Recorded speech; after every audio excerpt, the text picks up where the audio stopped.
Lady from Alabama is recognized. Mr. Speaker, I yield as much time as I may consume to close. The gentlewoman is recognized. First, we need to make clear that this bill does not expand law to go after teenagers for sexting. Under present law, technically, such changes may be possible. However, we know of no instance where the Department of Justice has pursued such cases.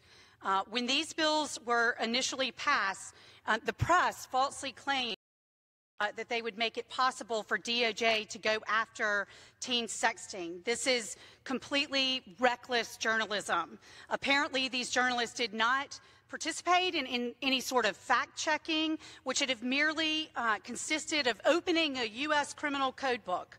They also continually cite to state cases as examples of federal prosecutors acting aggressively, which is similarly extremely misleading.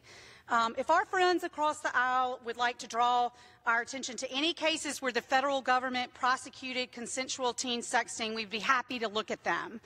Last year, we offered to work on a provision to provide an affirmative defense in this chapter of the code, despite no evidence that one is necessary, but we were not taken up on our offer.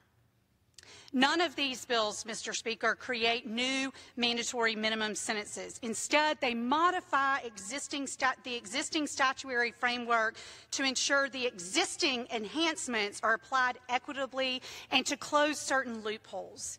Some of the conduct covered is modestly expanded, but that is done commensurate with the crime.